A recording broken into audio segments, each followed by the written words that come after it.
Hello दोस्तों, LC Sharma academy YouTube channel पर आपका स्वागत है। तो दोस्तों, आज के इस वीडियो में हम फ्यूचर टेंस का अध्ययन करेंगे।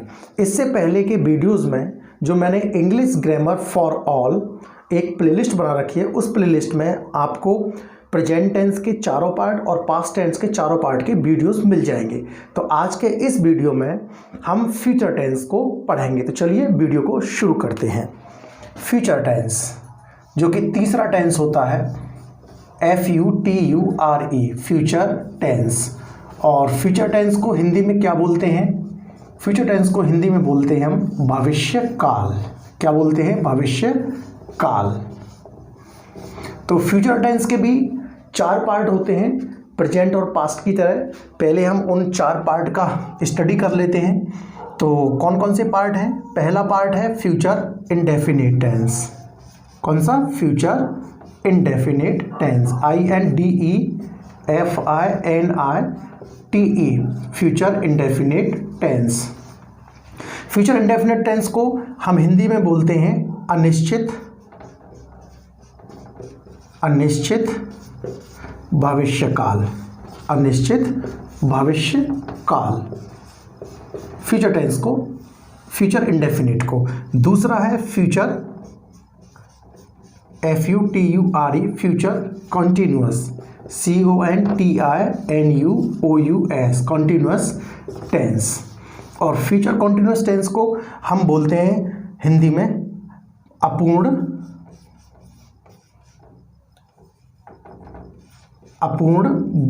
भविष्यकाल। अपूर्ण भविष्यकाल। और तीसरा है फ्यूचर परफेक्ट टेंस। कौन सा? Future perfect tense. और फ्यूचर परफेक्ट टेंस को हम हिंदी में बोलते हैं पूर्ण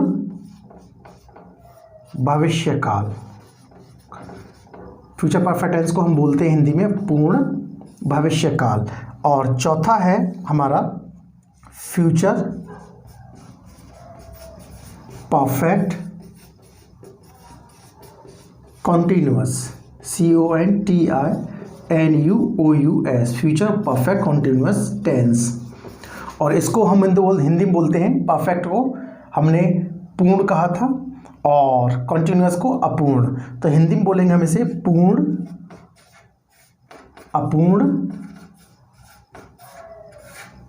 अपूर्ण भविष्य काल। तो ऐसे ही प्रेजेंट के चार पार्ट होते हैं, पास्ट के भी चार पार्ट हैं और फ्यूचर के भी चार पार्ट हैं। तो सबसे पहले हम स्टडी करेंगे फ्यूचर इंडेफिनिट टेंस का। तो चलिए हम आगे बढ़ते हैं। सबसे पहले हम लेते हैं पहला टेंस फ्यूचर में, फ्यूचर इंडेफिनिट टेंस। तो फ्यूचर इंडेफिनिट टेंस में हम सबसे पहले लेंगे इसका आइडेंटिफिकेशन। क्या लेते हैं हम इसका? आइडेंटिफिकेशन।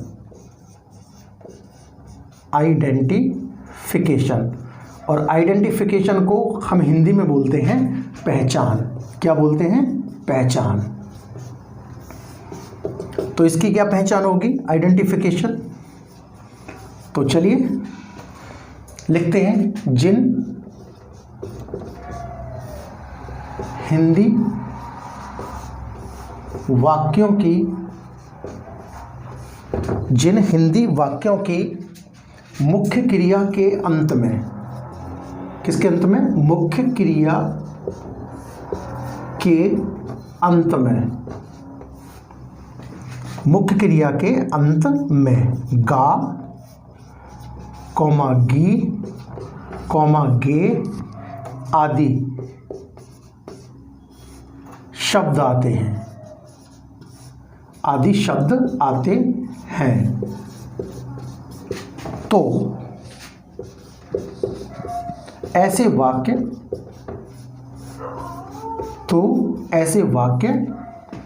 फ्यूचर इंडेफिनिट, तो ऐसे वाक्य फ्यूचर इंडेफिनिट टेंस के होते हैं।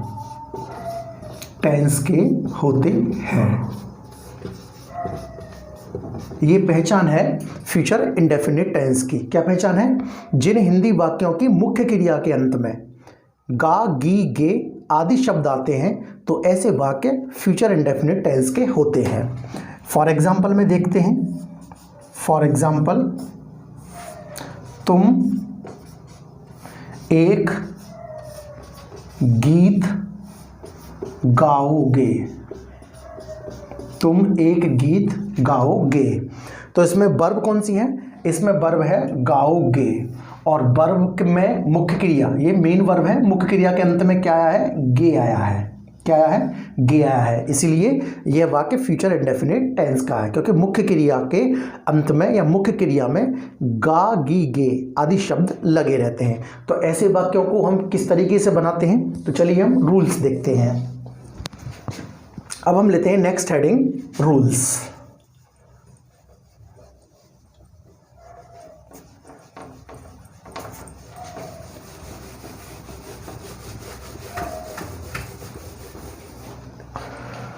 तो क्या रूल्स होंगे? हेडिंग डालते हैं हम नेक्स्ट, रूल्स। रूल्स में हम लेते हैं रूल नंबर 1। रूल नंबर 1, तो ऐसे वाक्यों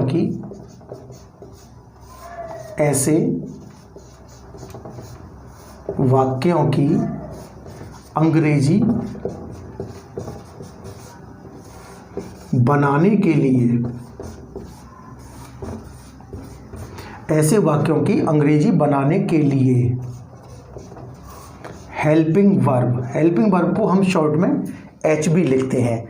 हेल्पिंग वर्ब शैल और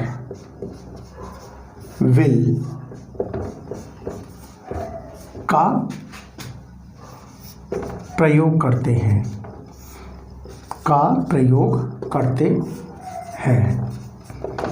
तो हेल्पिंग वर्ब हम क्या लगाते हैं? शैल, विल, यानी विल या शैल हम हेल्पिंग वर्ब लगाते हैं। ये रूल 1 है। अब हम लेते हैं रूल नंबर 2। रूल नंबर 2 में क्या होगा? हेल्पिंग वर्ब यानी जो सहायक क्रिया है, हेल्पिंग वर्ब शैल का प्रयोग, हेल्पिंग वर्ब शैल का प्रयोग सब्जेक्ट को हम हिंदी में बोलते हैं कर्ता। सब्जेक्ट यानी कर्ता, आई को हम हिंदी में बोलेंगे मैं, आई और वी को हम हिंदी में बोलते हैं हम। तो हेल्पिंग वर्ब शैल का प्रयोग सब्जेक्ट आई और वी के साथ करते हैं।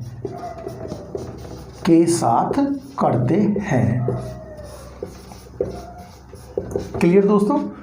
हेल्पिंग वर्ब हम क्या यूज करते हैं? हेल्पिंग वर्ब शैल या विल, शैल और विल और शैल का हम यूज करते हैं।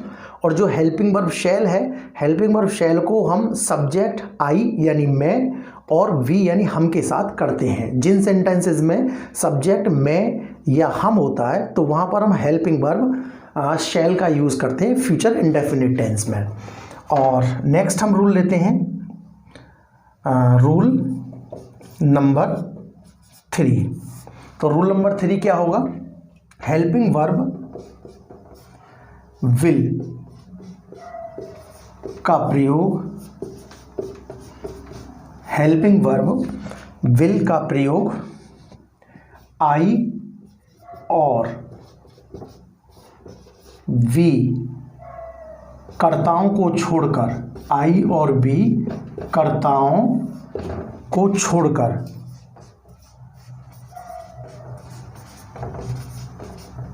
छोड़कर अन्य सभी सब्जेक्ट्स यानी कर्ताओं, अन्य सभी सब्जेक्ट्स यानी कर्ताओं के साथ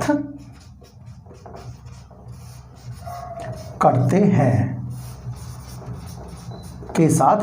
हैं। क्लियर? हेल्पिंग वर्ब शैल का यूज करते हैं हम सब्जेक्ट आई और वी के साथ, और हेल्पिंग वर्ब विल का यूज करते हैं हम आई और वी इन सब्जेक्ट को छोड़कर अन्य सभी सब्जेक्ट के साथ करते हैं। तो अन्य सभी सब्जेक्ट्स में कौन कौन से आते हैं? ही, शी, इट, दे, कोई भी नाउन हो सकता है, किसी भी नाउन के साथ हम हेल्पिंग वर्ब शैल विल का यूज़ करेंगे, ठीक है। और प्रोनाउन आई और वी के साथ only shall. Next and last rule लेते हैं हम, रूल 4। रूल नंबर 4 में क्या है, मेन वर्ब, ठीक है। मेन वर्ब हिंदी में बोलते हैं मुख्य क्रिया। मेन वर्ब की फर्स्ट फॉर्म का प्रयोग किया जाता है। फ्यूचर इंडेफिनिट टेंस में मेन वर्ब की फर्स्ट फॉर्म का प्रयोग किया जाता है। तो दोस्तों ये रूल्स हैं, एक बार और हम थोड़ा देख लेते हैं। रूल नंबर 1, ऐसे वाक्यों की अंग्रेजी बनाने के लिए हेल्पिंग वर्ब शैल और विल का यूज करते हैं। रूल 2, हेल्पिंग वर्ब शैल का प्रयोग सब्जेक्ट आई यानी मैं और वी यानी हम के साथ किया जाता है। रूल 3, हेल्पिंग वर्ब विल का प्रयोग आई और वी इन सब्जेक्ट को छोड़कर अन्य सभी सब्जेक्ट के साथ करते हैं। तो अन्य सभी सब्जेक्ट में कौन सा आएगा, ही, शी, इट, दे और एनी नाउन।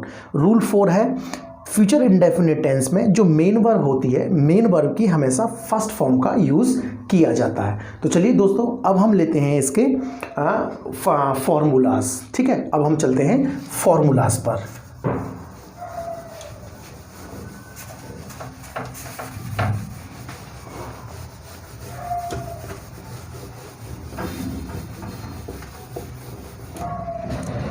नेक्स्ट हेडिंग हम लेते हैं फॉर्मूलाज,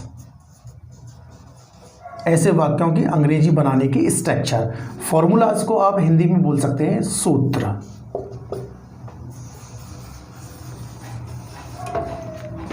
लेते हैं फॉर्मूलाज। तो सबसे पहले लेंगे हम एफर्मेटिव सेंटेंसेस की इंग्लिश बनाने का सूत्र। तो formula for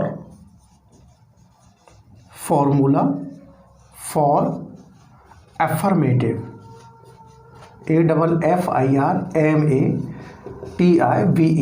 formula for affirmative sentences यानी स्वीकारात्मक वाक्यों के लिए सूत्र।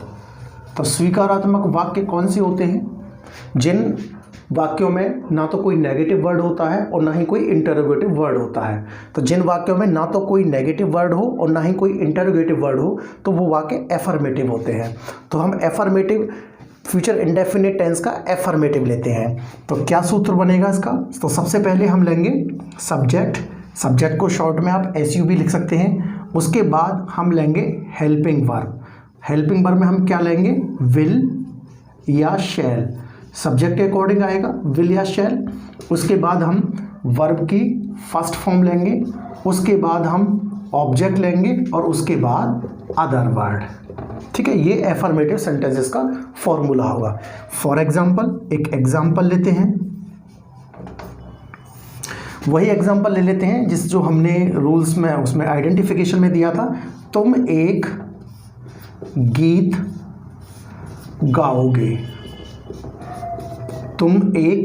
गाओगे। ये सेंटेंस एफर्मेटिव सेंटेंस है। क्यों? क्योंकि इस सेंटेंस में ना तो कोई नेगेटिव वर्ड यानी ना तो कोई नॉट आया है, ना तो नॉट है और ना ही नेवर है, कोई भी नेगेटिव वर्ड नहीं है, यानी कोई भी नेगेटिव वर्ड नहीं है और ना ही इसमें कोई क्वेश्चन वर्ड है। तो जिन सेंटेंसेस में ना तो कोई नेगेटिव वर्ड हो और ना ही कोई इंटरोगेटिव वर्ड क्वेश्चन वर्ड हो तो वो वाक्य एफर्मेटिव होते हैं। तो हम सबसे पहले सब्जेक्ट लेंगे। तो इसमें तुम क्या है, ये तुम है इसमें सब्जेक्ट, और गाओगे ये इसमें है मेन वर्ब, क्या है ये मेन वर्ब, और एक गीत ये है इसमें ऑब्जेक्ट। तो हमारे पास फॉर्मूला है, सबसे पहले हम सब्जेक्ट, तो तुमको हम इंग्लिश में बोलते हैं यू, क्या बोलते हैं यू। अब रूल में मैंने बताया था कि सब्जेक्ट आई और वी के साथ हम शैल का यूज़ करते हैं। तो यू ना तो आई है ना वी है, और अदर सब्जेक्ट के साथ हम विल यूज़ करेंगे, तो इसलिए हम यहाँ यू के साथ विल यूज़ करेंगे। तो यू विल, इसके बाद वर्ब की फर्स्ट फॉर्म, गाना की अंग्रेजी होती है सिंग, क्या होती है सिंग, फर्स्ट फॉर्म, तो यू विल सिंग। उसके बाद ऑब्जेक्ट, तो एक की अंग्रेजी आएगी ए और गीत की अंग्रेजी आएगी सॉन्ग, तो you will sing a song. Other word इस वाक्य में है नहीं, तो इसकी इंग्लिश क्या बनेगी, you will sing a song, यानी तुम एक गीत गाओगे। ठीक है, इस फॉर्मूला के अकॉर्डिंग हमने ये सेंटेंस लिया है। एक और सेंटेंस ले लेते हैं हम, मैं सुबह घूमने जाऊंगा। मैं सुबह घूमने जाऊंगा। ठीक है, तो इसमें मैं क्या है, मैं सब्जेक्ट है और घूमने जाऊंगा, तो जाऊंगा ये इसमें वर्ब है, मेन वर्ब है। ठीक है, और घूमने ऑब्जेक्ट तो नहीं है लेकिन ये ऑब्जेक्ट की जगह आया हुआ है, और सुबह हम इसे अदर वर्ड मान लेते हैं। तो हम इसकी इंग्लिश बनाते हैं। ऊपर हम इसकी इंग्लिश बनाएंगे। तो मैं की इंग्लिश होगी आई, तो आई के साथ हम हेल्पिंग वर्ब शैल यूज करेंगे, तो आई शैल, और जाना की अंग्रेजी आई शैल गो, और घूमने के लिए for a walk, I shall go for a walk, सुबह को, तो यानी सुबह, तो in the morning, in the morning, इसकी इंग्लिश ऐसे बनेगी। तो I shall go for a walk, यानी घूमना की जो अंग्रेजी होती है फॉर ए वॉक आती है, तो इन द मॉर्निंग यानी सुबह को, तो मैं सुबह को या मैं सुबह घूमने के लिए या घूमने जाऊंगा, तो I shall go for a walk in the morning. अब हम नेक्स्ट फॉर्मूला लेते हैं, फॉर्मूला फॉर नेगेटिव सेंटेंसेस। तो जिन वाक्यों में कोई भी नेगेटिव वर्ड आता है तो वो नेगेटिव सेंटेंस बन जाता है। तो हम दूसरा फॉर्मूला लेते हैं, फॉर्मूला 2 है, formula for negative sentences, formula for negative sentences. Formula means सूत्र, फॉर मीन्स के लिए, और नेगेटिव मीन्स नकारात्मक, और सेंटेंसेस मीन्स वाक्य। तो formula for negative sentences means नकारात्मक वाक्यों के लिए सूत्र। तो क्या फॉर्मूला बनेगा, सबसे पहले सब्जेक्ट, सब्जेक्ट के बाद हम लेंगे हेल्पिंग वर्ब। तो हेल्पिंग वर्ब हमारी क्या थी, विल या शैल, सब्जेक्ट के अकॉर्डिंग लगाएंगे हम विल या शैल। उसके बाद नेगेटिव वर्ड की अंग्रेजी हम लेंगे नॉट, और उसके बाद हम लगाएंगे वर्ब फर्स्ट, उसके बाद ऑब्जेक्ट, और उसके बाद अदर वर्ड। ठीक है, तो फॉर्मूला क्या बनेगा, subject plus helping verb will और shall plus not plus verb first plus object plus other word. तो फॉर एग्जाम्पल में देखते हैं, फॉर एग्जाम्पल कोई एक एग्जाम्पल लेते हैं हम, जैसे वे स्कूल नहीं जाएंगे, वे स्कूल नहीं जाएंगे। ये वाक्य नेगेटिव है, नेगेटिव वाक्य क्यों है, क्योंकि इस सेंटेंस में नेगेटिव वर्ड आया है नहीं।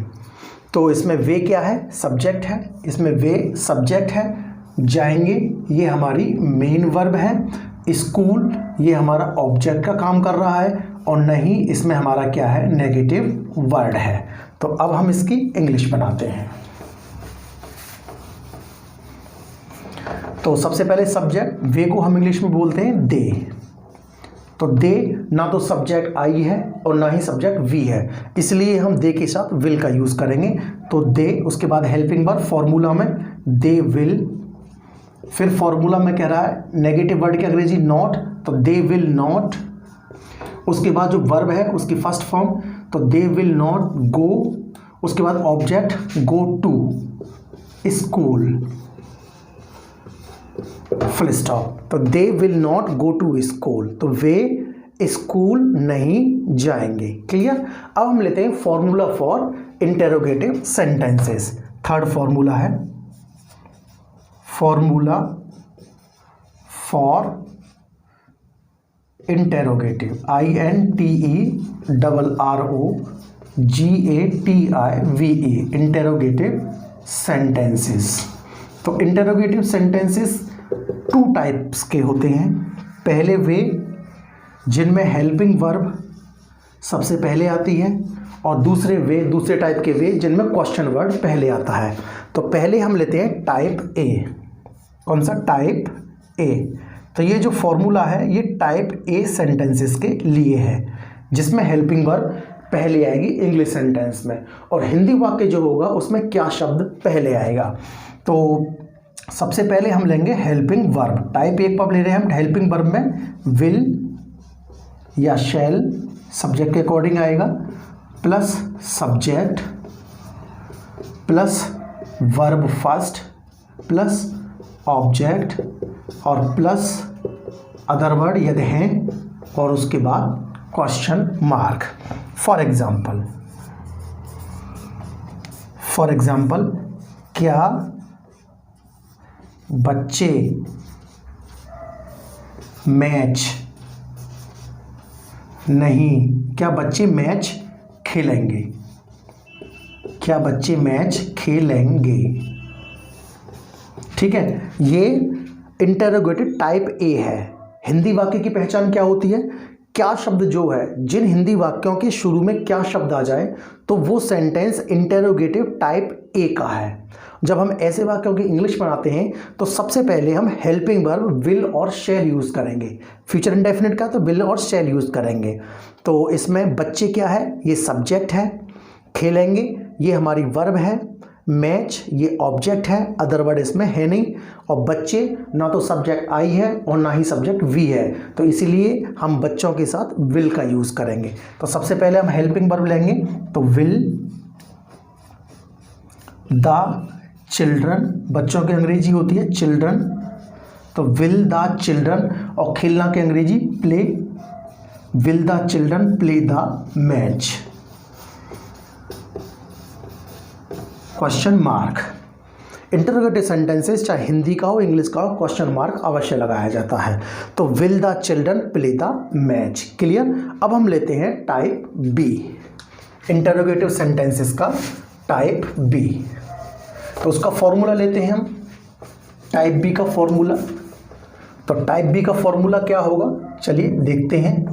टाइप बी, तो टाइप बी का फॉर्मूला होगा, सबसे पहले हम लेंगे क्वेश्चन वर्ड की इंग्लिश, उसके बाद हम हेल्पिंग वर्ब लगाएंगे, विल या शैल सब्जेक्ट के अकॉर्डिंग आएगा, उसके बाद हम सब्जेक्ट की इंग्लिश लेंगे, उसके बाद हम वर्ब की फर्स्ट फॉर्म लगाएंगे, उसके बाद हम ऑब्जेक्ट लेंगे, उसके बाद अगर सेंटेंस में अदर वर्ड है तो अदर वर्ड लगाएंगे, और उसके बाद क्वेश्चन मार्क। फॉर एग्जाम्पल दादाजी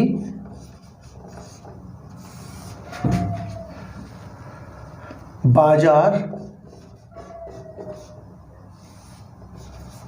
क्यों जाएंगे, दादाजी बाजार क्यों जाएंगे। तो इस सेंटेंस के मिडिल में क्वेश्चन वर्ड आया है क्यों, तो इसलिए ये जो सेंटेंस है टाइप बी का है। तो हिंदी जो इंटरोगेटिव टाइप बी हुआ, हिंदी वाक्य के मिडिल में कोई भी क्वेश्चन वर्ड आएगा, क्या क्यों कब कैसे कहाँ, ऐसे शब्द आएंगे। तो ऐसे वाक्यों की इंग्लिश इस फॉर्मूला के अकॉर्डिंग बनाएंगे। तो सबसे पहले क्वेश्चन वर्ड की इंग्लिश, तो ये हमारा क्या है, ये हमारा है क्वेश्चन वर्ड। ठीक है, दादाजी हमारा क्या है, दादाजी हमारा है सब्जेक्ट, जाएंगे हमारा क्या है, जाएंगे हमारी है वर्ब, और बाजार हमारा ऑब्जेक्ट का काम कर रहा है। तो सबसे पहले क्योंकि इंग्लिश, तो क्यों को हम इंग्लिश में बोलते हैं वाई, फॉर्मूला के अकॉर्डिंग। उसके बाद हेल्पिंग वर्ब, तो दादाजी ना तो आई है और ना ही वी है, तो इसलिए हम दादाजी के साथ हेल्पिंग वर्ब विल का यूज़ करेंगे। तो दादाजी को इंग्लिश में बोलते हैं ग्रैंड पा, तो वाई विल ग्रैंड पा या ग्रैंड फादर, तो वाई विल ग्रैंड पा या grandfather go to the market, go to the market.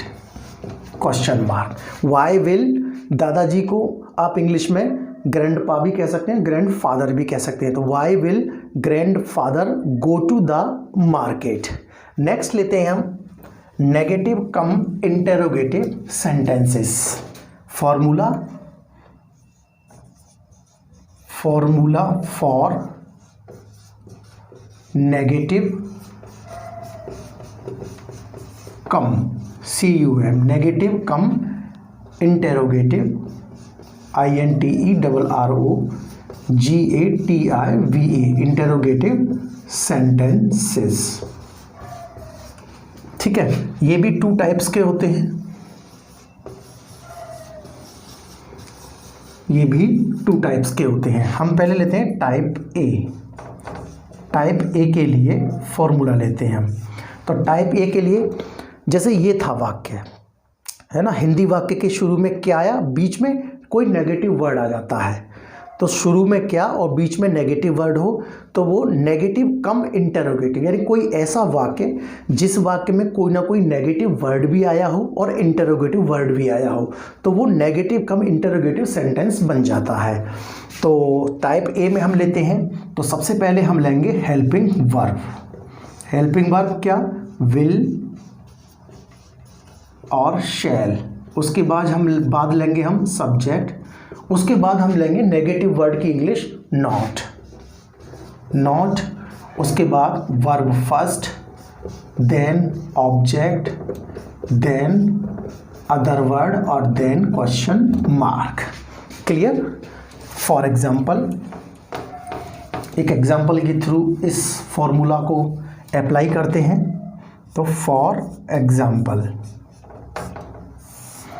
क्या अध्यापक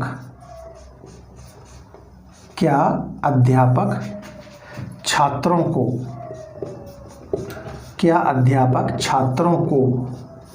नहीं पढ़ाएंगे। तो क्या अध्यापक छात्रों को नहीं पढ़ाएंगे। तो देखिए इस सेंटेंस के शुरू में क्वेश्चन वर्ड आया है और मिडिल में नेगेटिव वर्ड आया है। तो जिस सेंटेंस में क्वेश्चन वर्ड और नेगेटिव वर्ड साथ साथ हों तो वो सेंटेंस नेगेटिव कम इंटरोगेटिव होता है।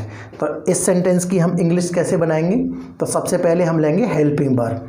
तो टीचर है, टीचर ना तो आई है और ना ही वी है, तो इसलिए हम हेल्पिंग वर्ब विल लगाएंगे। तो विल द टीचर, ये सब्जेक्ट है, will the teacher, helping verb plus subject, फिर नहीं की अंग्रेजी नॉट, तो विल द टीचर नॉट। इसमें पढ़ाएंगे ये हमारा क्या है, वर्ब है, और छात्रों को ये हमारा ऑब्जेक्ट है। तो पढ़ाना की अंग्रेजी होती है टीच।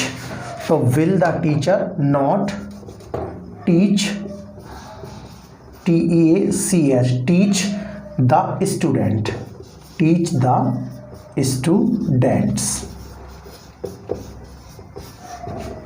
तो will the teacher not teach the students, तो क्या अध्यापक छात्रों को नहीं पढ़ाएंगे। क्लियर। अब हम लेते हैं टाइप बी फॉर्मूला। कौन सा, टाइप बी। ये तो था टाइप ए, अब हम लेते हैं टाइप बी।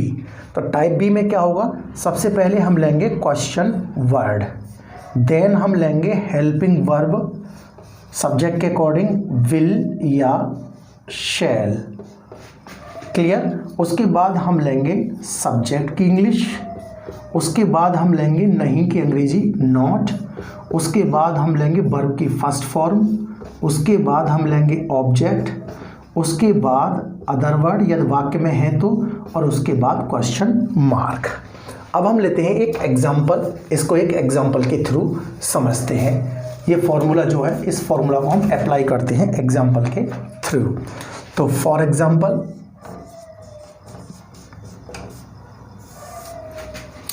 पक्षी पेड़ पर क्यों नहीं बैठेंगे। पक्षी पेड़ पर क्यों नहीं बैठेंगे। पक्षी पेड़ पर क्यों नहीं बैठेंगे। तो इस वाक्य में इंटेरोगेटिव वर्ड और नेगेटिव वर्ड साथ साथ मिडिल में आए हैं, तो इसलिए ये वाक्य negative cum interrogative type B है। तो ये फॉर्मूला अप्लाई होगा। तो सबसे पहले क्वेश्चन वर्ड, ये हमारा क्या है, ये है हमारा क्वेश्चन वर्ड। ठीक है, ये हमारा है नेगेटिव वर्ड, ये हमारी है वर्ब, और ये हमारा है सब्जेक्ट। और पेड़ पर, ये ऑब्जेक्ट तो नहीं है लेकिन ऑब्जेक्ट की जगह आया हुआ है, तो इसे ऑब्जेक्ट मान लेते हैं। फॉर्मूला अप्लाई करते हैं। तो सबसे पहले क्वेश्चन वर्ड, क्योंकि अंग्रेजी, तो वाई उसके बाद विल या शैल हेल्पिंग वर्ब में से, तो पक्षी के साथ विल आएगा, तो वाई विल द, सब्जेक्ट की English the words, why will the, बैठेंगे, पक्षी एक से ज़्यादा है, प्लूरल आएगा, तो वाई विल द वर्ड्स, उसके बाद नहीं की अंग्रेजी नॉट, उसके बाद वर्ब फर्स्ट, बैठना की अंग्रेजी सिट भी लगा सकते हैं आप, और पक्षी के बैठने के लिए पर्च, PARCH, पर्च भी आता है, तो वाई, लेकिन पक्षी के बैठने के लिए ज़्यादातर पर्च का ही यूज़ होता है, PEARCH। आप सिट भी लगा सकते हैं, एक कॉमन की तरह यूज़ कर सकते हैं, कॉमन वर्ड की तरह, तो why will the words not sit या पर्च पेड़ पर, on the tree, question mark, तो why will the words not sit या not perch on the tree, पक्षी पेड़ पर क्यों नहीं बैठेंगे। तो दोस्तों ये था फ्यूचर इंडेफिनिट टेंस, जिसका हमने आपको क्या क्या बताया, एक हमने आपको आइडेंटिफिकेशन बताया, दूसरा हमने आपको रूल्स बताए, फॉर्मूलाज, और फॉर्मूलाज पर हमने आपको एक एक वाक्य बताया। तो दोस्तों वीडियो पसंद आया हो तो वीडियो को लाइक करें, शेयर करें, और LC Sharma academy YouTube channel को सब्सक्राइब करें। Thank you so much.